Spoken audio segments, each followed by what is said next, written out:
السلام علیکم ناظرین، میں محمد عمران اور آپ دیکھ رہے ہیں یوٹیوب چینل تعلیمی دنیا۔ ناظرین، یہ میرا موضوع ہے قرآن پڑھنا کس طرح سیکھیں۔ پارہ عام کا میرا پارٹ نمبر 15 ہو چکا ہے اور آج کا میرا ویڈیو ہے پارٹ نمبر 16۔ تو چلیے ہم اسٹارٹ کرتے ہیں۔ آپ اعوذ باللہ اور بسم اللہ پڑھ کر کے شروع کیجئے۔ آپ پڑھیے میرے ساتھ، اعوذ باللہ من الشیطان الرجیم، بسم اللہ الرحمن الرحیم۔ یہ دیکھیں، یہ سورہ کا نام ہے سورۃ البروج مکیہ۔ یہ مکہ مکرمہ میں نازل ہوا ہے اور بسم اللہ پڑھ کے شروع کرنا ہے۔ بسم اللہ الرحمن الرحیم، والسماء ذات البروج۔ یہاں پہ دیکھیں بڑی مد ہے، ان کو تھوڑا کھینچنا ہے۔ والسماء ذات البروج والیوم الموعود وشاہد ومشہود قتل اصحاب الاخدود النار ذات الوقود اذ هم علیہا قعود وهم على ما يفعلون بالمؤمنين شهود وما نقموا منهم إلا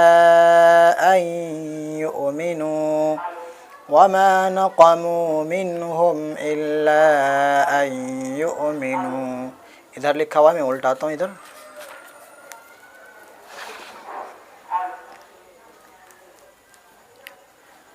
باللہ العزیز الحمید الذي له ملك السماوات والأرض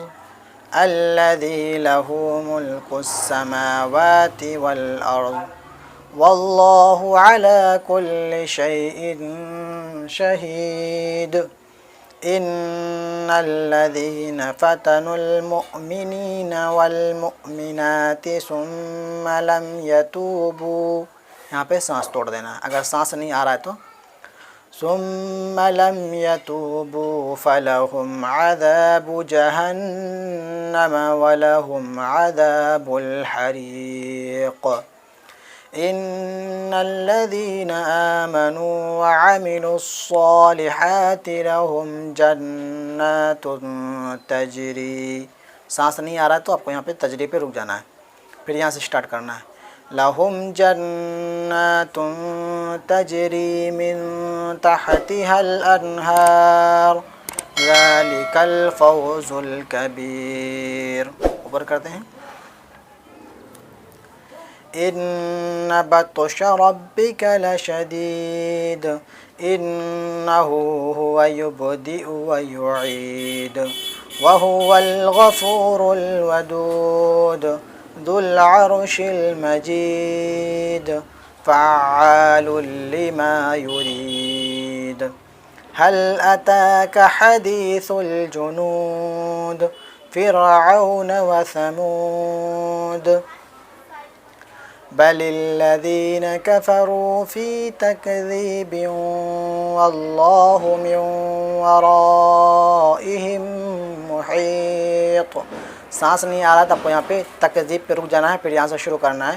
واللہ من ورائهم محیط بل هو قرآن مجید فی لوح محفوظ صدق اللہ العظیم۔ تو امید کرتا ہوں آج میرا جو میں اس وقت آپ کو دیا ہوں، امید کرتا ہوں آپ اس کو یاد کر لیں گے۔ اور آپ سے ایک چھوٹی سی گزارش، اگر ویڈیو آپ کو اچھی لگے تو ویڈیو کو لائک کر کے اپنے دوست احباب میں ضرور ویڈیو کو شیئر کریں۔ اور آپ سے چھوٹی سی گزارش، اگر میرے چینل کو سبسکرائب نہیں کیا تو سبسکرائب کر کے بیل گھنٹی کو ضرور دبا دیں، اور میرے اس ویڈیو کو میرے فیس بک پیج پہ دیکھ رہے ہیں تو میرے پیج کو لائک فالو ضرور کر دیں۔ ملتے ہیں اگلے ویڈیو میں، خدا حافظ۔